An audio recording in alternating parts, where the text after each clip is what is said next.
ప్రభు నామమున కూడి వచ్చిన మీ అందరికీ శుభములు వందనాలు తెలియజేయచ్చు ఉన్నాను.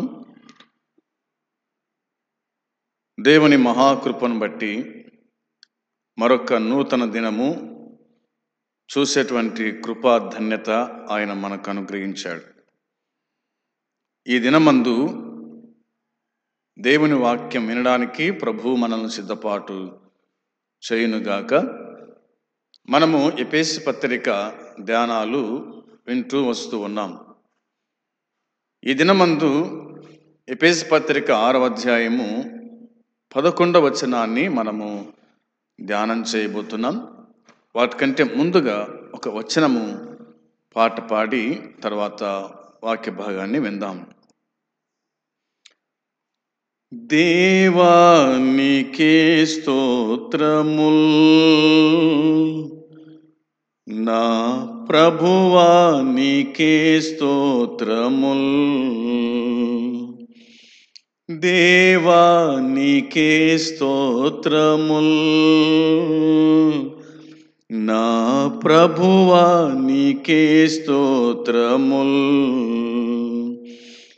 నీదు ప్రేమను నేను మరువను, నీదు ప్రేమను నేను మరువను. అందుకొను మీదే నా వందనముల్, అందుకొను మీదే నా వందనముల్. దేవా నీకే స్తోత్రముల్, నా ప్రభువా నీకే స్తోత్రముల్.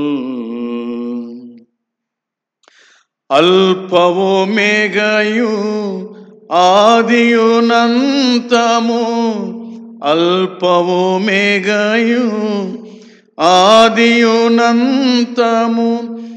నీవే అమరత్వము నవసించుచు, నీవే అమరత్వము నవసించుచు. నన్ను ప్రేమించిన ప్రేమ స్వరూపివి, నన్ను ప్రేమించిన ప్రేమ స్వరూపివి. దేవా నీకే స్తోత్రముల్, నా ప్రభువా నీకే స్తోత్రముల్. దేవా నీకే స్తోత్రముల్, నా ప్రభువా నీకే స్తోత్రముల్. దేవుని వాక్యమైన బైబిల్ నుండి మనము ఎఫెసీయులకు రాసిన పత్రిక ధ్యానాలు మనము వింటూ వస్తూ ఉన్నాం. కాబట్టి జాగ్రత్తగా దేవుని వాక్యాన్ని మనము పరిశీలన చేస్తూ మన ఆత్మీయ జీవితానికి అన్వయించుకుందాం.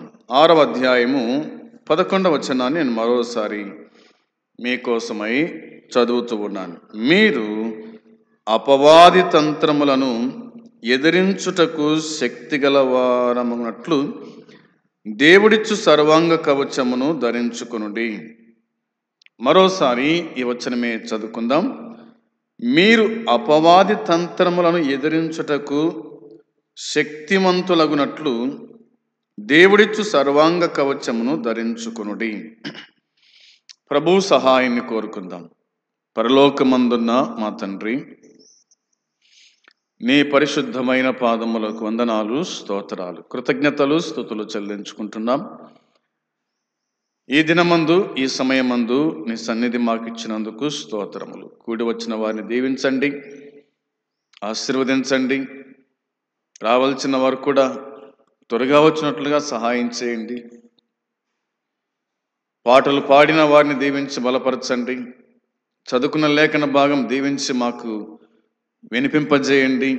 మీరే మాట్లాడమని, మా ఆత్మీయ జీవితానికి మేలు క్షేమం దయచేయమని యేసుక్రీస్తు నామంలో ప్రార్థించి అడిగి వేడుకుంటున్నాము తండ్రి, ఆమెన్. దేవునికి స్తోత్రం. గత దినమందు మనము ఒక అంశాన్ని చెప్పుకున్నాం. ఇదే వచనం మీద. అదేమిటి అంటే, మీరు అపవాది తంత్రములను ఎదిరించుటకు శక్తిమంతులగునట్లు దేవుడిచ్చు సర్వాంగ కవచమును ధరించుకొనుడి అనే మాట. అవునా? అపవాది తంత్రములను ఎదిరించుటకు అనే మాట మీద మనము ధ్యానము చేసినాం. అపవాది అనగా సాతాను అని గుర్తు చేసుకున్నాం. ఈ దినమందు, ఈ సమయమందు ఒకటవదిగా మనం ఆలోచన చేస్తే, ఎఫెసీ పత్రిక 6:11 బట్టి మనం ఆలోచన చేయగా, క్రీస్తు శిలువ మీద మరణించి తానే విశ్వాసికి విజయాన్ని చేకూర్చి పెట్టాడు. తర్వాత యేసు సాతానుకు వ్యతిరేకంగా విజయోత్సవం పోరాటం జరిగించినాడు. కాబట్టి ప్రధానులను, అధికారులను నిరాయుధులుగా ఆయన చేసినాడు అనేది దేవుని వాక్యము చెప్తూ ఉంది. కొలొస్సీ పత్రిక 2వ అధ్యాయము 15వ వచనంలో ఇలాగా దేవుని వాక్యం మనకు చెబుతూ ఉంది. కొలొస్సీ పత్రిక 2వ అధ్యాయము 15వ వచనాన్ని నేను మీకోసమై చదువుతూ ఉన్నాను. ఆయన ప్రధానులను, అధికారులను నిరాయుధులుగాను చేసి శిలువ చేత జయోత్సవముతో వారిని పట్టి తెచ్చి బహాటముగా వేడుకకు కనపరచెను అని దేవుని వాక్యము చెబుతూ ఉంది. ఆయన అనగా ప్రభువైన యేసుక్రీస్తు ప్రధానులను, అధికారులను ఏం చేశాడంట? నిరాయుధులుగా చేసినాడు. అధికారము ఉన్నటువంటి వారు అయితేనేమి, ప్రధానులు అయితేనేమి, వీరిని దేవుడే నిరాయుధులుగా చేశాడు. చేసి ఏం చేశాడంటే, వాక్యమే చెప్తున్నమాట, శిలువ చేత జయోత్సవముతో వారిని పట్టి తెచ్చి బహాటముగా వేడుకను పరిచినాడు.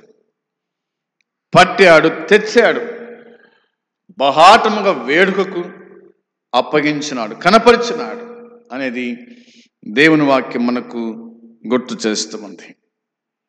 ఆయన నిరాయుధులుగా చేసేటువంటి వాడు, నిరుపయోగులుగా చేసేటువంటి వాడు అనేది దేవుని వాక్యమే మనకు జ్ఞాపకం చేస్తూ ఉంది. మత్తయి సువార్త 12వ అధ్యాయము 29వ వచనం. మత్తయి సువార్త 12వ అధ్యాయము 29వ వచనంలో, ఒకడు మొదట బలవంతుని బంధింపని ఎడల ఎలాగూ ఆ బలవంతుని ఇంటిలో చొచ్చి అతని సామాగ్రి దోచుకొనగలడు, అట్లు బంధించిన ఎడల వాని ఇల్లు దోచుకొనును అనే మాట రాయబడింది. ఒకడు మొదట బలవంతుని బంధింపని ఎడల, అవునా? ఒకడు మొదట బలవంతుని బంధింపని ఎడల ఆ బలవంతుని ఇంటిలో జొచ్చి అతని సామాగ్రిని దోచుకుంటాడా? సాధ్యం కాదు. కాబట్టి మొదట బలవంతుని బంధించాలి. బంధించిన తర్వాతనే ఆ బలవంతుని ఇంటిలో సామాగ్రిని దోచుకొనగలడు అని ప్రభువైన యేసుక్రీస్తు మాట్లాడినాడు. కాబట్టి బలవంతులైన వాళ్ళు ఉన్నారు, మనం వారిని బంధించాలా? అవునా?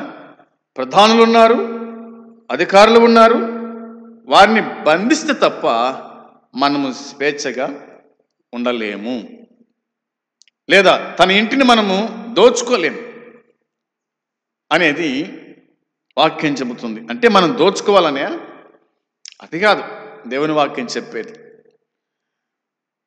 మనము సాతాను ఎదిరించడానికి, లేదా సాతాను ఎదిరించడానికి దేవుడిచ్చే సర్వాంగ కవచాన్ని మనము ధరించుకోవాలి. సాతానుడు బలవంతుడిగా మనకు కనిపిస్తాడు. తాను కనిపించకపోయినా, మనకు ఎదురు కనిపించకపోయినా, తాను పరోక్షంగా అతడు మన మీద దాడి చేస్తూ ఉంటాడు. కాబట్టి సాతాను వేసేటువంటి ఆ బాణాలను మనం ఎదిరించాలంటే ఖచ్చితంగా సర్వాంగ కవచమును మనము ధరించుకోవాలా, అందుకే మొదట వారిని బంధించాలా అనేది దేవుడు ఇక్కడ చెప్పినట్టుగా మనము చూస్తాం. ఇంకా మనం ఆలోచన చేద్దాం. లూకా సువార్త 10వ అధ్యాయము 18వ వచనంలో, లూకా సువార్త 10వ అధ్యాయము 18వ వచనంలో రాయబడిన మాట ఇలాగ ఉంది. ఆయన సాతాను మెరుపు వలె ఆకాశం నుండి పడుట చూచితిని అన్నాడు. సాతాను మెరుపు వలె పరలోకం నుండి పడుట చూచితిని, లేదా ఆకాశం నుండి పడుట చూచితిని అన్నాడు. సాతాను అనేవాడు ఆకాశం నుంచి కింద పడ్డాడంట, మెరుపు వలె కింద పడ్డాడు. కింద ఉన్న మనుషులను తాను ఇబ్బంది పెడుతూ ఉన్నాడు, పాపములోకి లాగుతున్నాడు, పరిశుద్ధతను తొలగిస్తూ ఉన్నాడు. అవునా, పాపము చేయడానికి ప్రేరేపిస్తూ ఉన్నాడు. అందుకే మీరు జాగ్రత్త అని అన్నాడు. అంటే ఇలా అన్నాడు అనమాట. ఇదిగో పాములను తేళ్లను త్రొక్కుటకు శత్రువు బలమంతటి మీదను మీకు అధికారము అనుగ్రహించి ఉన్నాను, ఏది మీకు ఏమాత్రమును హాని చేయదు అని ఆయన చెప్పాడు. కాబట్టి జాగ్రత్త. ఇదిగో పాములను తేళ్లను త్రొక్కుటకు శత్రు బలమంతటి మీదను మీకు అధికారం ఇచ్చి తిని అనుగ్రహించి తిని అన్నాడు. అంటే పాములను తేళ్లను తొక్కడానికి దేవుడు మనకు శక్తిని బలమును అనుగ్రహించాడంట, అధికారం ఇచ్చాడంట. తర్వాత మాట ఏమిటి? ఏది మీకేమి ఏదియు మీకెంత మాత్రము హాని చేయదు. ఆయనను దయ్యములు మీకు లోబడుచున్నవని సంతోషింపక మీ పేర్లు పరలోకమందు రాయబడి ఉన్నవని సంతోషించుడని వారితో చెప్పాను. నేను తొక్కడానికి దేవుడు నాకు బలమిచ్చాడు, తేళ్లను పాములను అని నీవు సంతోషించొద్దు, పరలోకమందు మీ పేర్లు ఉన్నాయని చెప్పేసి సంతోషపడండి, ఆనందపడండి, అది మీకు మేలు అన్నట్టుగా దేవుడు తెలియజేసినాడు. అది మనం గుర్తుంచుకుందాం.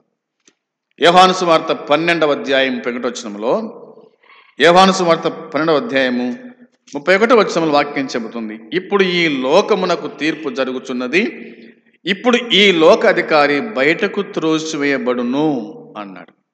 ఇప్పుడు నేను తీర్పు తీరుస్తున్నాను. ఎవరికి? ఈ లోకమునకు తీర్పు జరుగుతూ ఉంది. ఇప్పుడు ఈ లోక అధికారి బయటకు త్రోసివేయబడును. దేవుడే లోకానికి తీర్పు తీరుస్తాడు. దేవుడే ఈ లోక అధికారిని బయటికి త్రోసివేస్తాడు. ఈ లోకానికి అధికారి ఎవరంటే సాతాను. దేవుడు ఈ లోకాన్ని అప్పగించాడు. అవునా? సాతాను ఏమన్నాడు? లూకా సువార్తలనేమో అనుకుంటాను కదా, యేసు ప్రభు 40 రాత్రింబగలు ఉపవాసం చేసిన తర్వాత ప్రభువును శోధించడానికి వచ్చాడు కదా, వచ్చి ఇలాగా అంటున్నాడు. 4వ అధ్యాయం 5వ వచనంలో, అప్పుడు అపవాది ఆయనను తీసుకొని పోయి లోక రాజ్యమును అన్నిటినీ ఒక నిమిషములో ఆయనకు చూపించి, ఈ అధికారమంతయు ఈ రాజ్యముల మహిమయు నీకిత్తును, అది నాకు అప్పగింపబడి ఉన్నది, అది ఎవనికి నేను ఇయ్యకూడదునో వానికిత్తును అన్నాడు కదా. కాబట్టి ఈ లోకానికి అపవాదే అధికారిగా ఉన్నాడు. కాబట్టి దేవుడు ఏం చేస్తాడంటే తనను ఈ లోకాధికారి బయటకు త్రోసివేయబడతాడు. దేవుడే అతన్ని త్రోసివేస్తాడని వాక్యము మనకు జ్ఞాపకం చేస్తూ ఉంది. అందుని బట్టి మనం ఏం చేయాలంటే, దేవుడు మనల్ని శక్తివంతులుగా చేయాలి అనేది వాక్యమే చెబుతుంది. అందుని బట్టి క్రీస్తు శిలువ మీద మరణించి తానే విశ్వాసకి విజయాన్ని చేకూర్చి పెట్టాడు. దేవుడే మనకు విజయాన్ని చేకూర్చి పెట్టాడు. ఆయన శిలువలో మరణించకపోతే మనకు విజయము లేదు, ప్రతి విశ్వాసకి విజయము లేదు. కాబట్టి యేసు సాతానుకు వ్యతిరేకంగా విజయోత్సవం పోరాటం జరిగించినాడు. ప్రధానులను అధికారులను నిరాయుధులుగా ఆయన చేసేసినట్టుగా దేవుని వాక్యం మనకు గుర్తు చేస్తుంది. 2వ భాగంలో ఇలాగ ఉంది. అలా చేయడానికి దేవుడు శరను శరగా పట్టుకొని పోయెను అన్నమాట వాక్యం చెబుతుంది. ఎఫెసీ పత్రిక 4:8 మనము ఆ మాట మనం చూడగలుగుతాం. యేసు ప్రభు ఏం చేశాడు అనేది మనకు అర్థం కావడానికి ఈ మాట నేను చదివిస్తున్నాను. ఎఫెసీ పత్రిక 4:8 అందుచేత ఆయన ఆరోహణమైనప్పుడు శరగా పట్టుకొని పోయి మనుషులకు ఈవులను అనుగ్రహించనని చెప్పబడి ఉంది అన్నమాట వ్రాయబడి ఉంది. ఇంకా అలాగే విశ్వాసిని సాతాను అధికారం నుండి విడుదల చేశాడు. విశ్వాసిని సాతాను అధికారం నుంచి ఆయన విడుదల చేశాడు అన్నమాట వ్రాయబడి ఉంది. ఎఫెసీ పత్రిక 1:7 దేవుని వాక్యం మనకి ఇలా చెబుతుంది. ఎఫెసీ పత్రిక 1:7 దేవుని కృపా మహిమైశ్వర్యమును బట్టి ఆ ప్రియుని యందు ఆయన రక్తం వలన మనకు విమోచనము అనగా మన అపరాధములకు క్షమాపణ మనకు కలిగి ఉంది అన్నమాట వ్రాయబడి ఉంది. ప్రియమైన సోదరి సోదరులారా, దేవుని వాక్యం చెప్తున్న మాట మనం గమనించినప్పుడు దేవుని కృపా మహిమైశ్వర్యము బట్టి ఆ ప్రియుని యందు అనగా ప్రభువైన యేసుక్రీస్తునందు ఆయన రక్తం వలన మనకు విమోచనము కలిగింది. అవునా? మన అపరాధములకు క్షమాపణ కలిగింది. దేవుడు మనకు విడుదల అనుగ్రహించినాడు, మనకు విమోచన అనుగ్రహించినాడు. సాతాను బంధకాల నుంచి మనకు విడుదల, అపరాధం నుంచి పాపం నుంచి మనకు క్షమాపణ విడుదల ఆయన మనకు అనుగ్రహించినాడు అని దేవుని వాక్యమే మనకు జ్ఞాపకము చేస్తూ ఉంది. అపోస్తుల కార్యము 26 దేవుని వాక్యమైన బైబిల్ మనకి ఈ విధంగా జ్ఞాపకం చేస్తుంది. అపోస్తుల కార్యం 26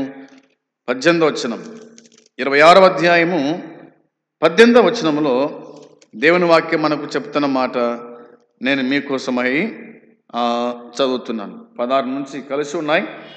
నీవు నన్ను చూచి ఉన్న సంగతిని గూర్చి, నేను నీకు కనబడబో సంగతిని గూర్చి నిన్ను పరిచారకుని గాను సాక్షిని గాను నియమించుటకై కనబడి ఉన్నాను అని పౌలుతో చెప్పాడు. నీవు లేచి నీ పాదములు మోపి నిలువుము, నేను ఈ ప్రజల వలనను అన్యజనుల వలనను హాని కలగకుండా నిన్ను కాపాడేదను. వారు చీకట్లో నుండి వెలుగులోనికి, సాతాను అధికారం నుండి దేవుని వైపుకు తిరిగి నా యందలి విశ్వాసము చేత పాపక్షమాపణను పరిశుద్ధపరచబడిన వారిలో స్వాస్థ్యమును పొందినట్లు వారి కనులు తెరుచుటకై నేను నిన్ను వారి యొద్దకు పంపెదనని చెప్పాను అన్నమాట రాయబడింది. నేను పంపుతాను వారి యొద్దకు, పౌలా జాగ్రత్తగా ఉండు అని చెప్పినాడు. అవునా? పౌలు ఇప్పుడు అగ్రిప్ప ఎదుట నిలబడి ప్రభు తనకు ఏ విధంగా ప్రత్యక్షమైనాడో, ఏం చెప్పాడో ఆ సంగతిని బయలుపరుస్తున్నట్టుగా దేవుని వాక్యమే చెబుతుంది. అవునా? నీవు నన్ను చూచి ఉన్న సంగతిని గురించి, నేను కనబడబో సంగతిని గురించి, నిన్ను పరిచారకునిగా సాక్షినిగా నియమించుటకై కనబడితిని అన్నాడు. అవునా? నాకు సాక్షిగా ఉండడానికి నేను నీకెందుకు కనిపించినాను, అవునా అంటూ ఇలాగన్నాడనమాట.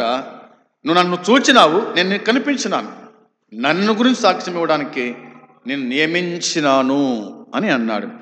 దేవుడు నియమించువాడు, పరిచారకునిగా సాక్షిగా నియమించినాడు అన్న మాట రాయబడింది. అందుకోసమే నీవు లేచి నీ పాదములు మోపి నిలువు, నేను ఈ ప్రజల వలనను అన్యజనుల వలనను హాని కలగకుండా నిన్ను కాపాడుతాను అన్నాడు. తర్వాత వారు చీకట్లో నుండి వెలుగులోనికి, సాతాను అధికారం నుండి దేవుని వైపునకు తిరిగి నా యందలి విశ్వాసము చేత పాపక్షమాపణను పరిశుద్ధపరచబడిన వారిలో స్వాస్థ్యం పొందినట్లుగా వారి కనులు తెరచుటకై నేను నిన్ను నియమించినాను, నేను వద్దకు పంపుతున్నానని చెప్పినట్టుగా వాక్యం చెబుతుంది. నిజమే, చీకట్లో ఉన్నారు చాలామంది, అంధకారములో ఉన్నారు, అపవాదికి అధికారం కింద ఉన్నారు. అందుకే దేవుడు నిన్ను నన్ను ఆయన ఏర్పాటు చేసుకున్నాడు. ఆనాడు పౌలును ఏర్పాటు చేసుకున్నాడు, ఈనాడు దేవుడు మనల్ని ఏర్పాటు చేసుకున్నాడు. కాబట్టి దేవుని చెంతకు నడిపించడానికి దేవుడే మనల్ని ఏర్పాటు చేసుకున్నాడు.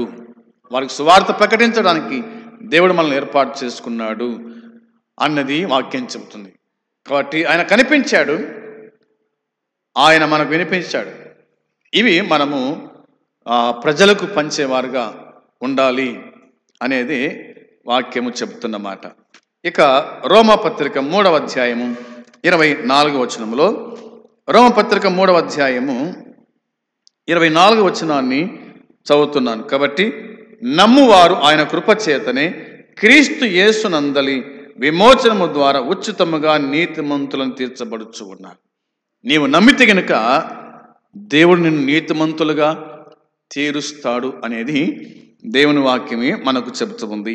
అందును బట్టి నమ్మువారు ఆయన కృపచేతనే క్రీస్తు యేసునందలి విమోచనము ద్వారా, క్రీస్తు యేసునందలి విమోచనము ద్వారా ఉచితముగా నీతిమంతులు. దేవుడు ఉచితంగా నీతిమంతులను చేస్తాడు. ఏదో డబ్బిచ్చి నీతిమంతులమని కాదు, ధనమిచ్చి నీతిమంతులం అవుతామని కాదు, అవునా, అన్నదానం చేసి నీతిమంతులం అవుతామని కాదు. దేవుని కృప చేత మాత్రమే మనం నీతిమంతులంగా తీర్చబడతాము అనేది వాక్యం చెబుతుంది. దేవుడే తీరుస్తాడు ఆ విధంగా అనేది ఈ వచనము గుర్తు చేస్తూ ఉంది. రండి, ఒక మాట నేను జ్ఞాపకం చేసి ముగిస్తాను. కొలస్సీ పత్రిక 1వ అధ్యాయం 13-14 వచనాల్లో దేవుని వాక్యం ఇలా జ్ఞాపకం చేస్తుంది. ఆయన మనలను అంధకార సంబంధమైన అధికారముల నుండి విడుదల చేసి తాను ప్రేమించిన తన కుమారుని యొక్క రాజ్య నివాసులుగా చేసెను. ఆ కుమారుని యందు మనకు విమోచనము అనగా పాప క్షమాపణ కలుగుచు ఉంది అని దేవుని వాక్యం చెబుతుంది. ప్రియమైన సోదరి సోదరులారా, ఆయన మనలను అంధకార సంబంధమైన అధికారముల నుండి విడుదల చేశాడంతే. మనం అంధకారములో లేము, ఒక అధికారి కింద మనము లేము, మనం విడుదలైనాం. దేవుడే విడుదల చేసినట్టుగా వాక్యం చెబుతుంది. తాను ప్రేమించిన తన కుమారుని యొక్క రాజ్య నివాసులుగా చేశాడు. తాను ప్రేమించి తన రాజ్య నివాసులుగా, తన కుమారుని యొక్క రాజ్య నివాసులుగా ఆయన మనల్ని చేశాడు. తానే ప్రేమించాడు. తన కుమారుని యొక్క రాజ్య నివాసులుగా ఆయన రాజు, ఆ రాజుకు రాజ్యం ఉంది కాబట్టి ఆ రాజ్య నివాసులుగా, ఆ రాజ్యములో నివసించువారుగా ఆయన మనకు అధికారమును అనుగ్రహించినాడని దేవుని వాక్యం చెబుతుంది. తర్వాత ఆ కుమారుని యందు మనకు విమోచనం అనగా పాప క్షమాపణ మనకు కలిగింది అని దేవుని వాక్యం చెబుతుంది. ఎంత గొప్ప దేవుడు మనకున్నాడో సంగతి జ్ఞాపకం చేసుకోవాలి. అందును బట్టి ఆయన మనకు ఇచ్చిన ఒక వస్త్రం ఏంటంటే అది సర్వాంగ కవచం. దాన్ని ధరించుకుంటేనే మనము ఆయన రాజ్య నివాసులుగా ఉండగలుగుతాము అనేది మనము గుర్తుంచుకోవాలి.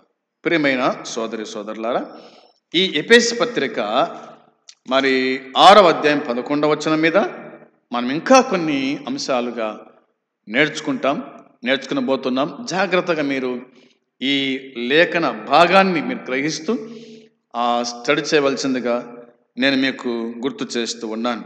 దేవుడు ఈ మాటలను దీవించి మనకు అనుగ్రహించునుగాక. ప్రార్థన చేసుకుని ముగించుకుందాం. పరమ తండ్రి, మీకు స్తోత్రం, స్తుతులు చెల్లిస్తున్నాం.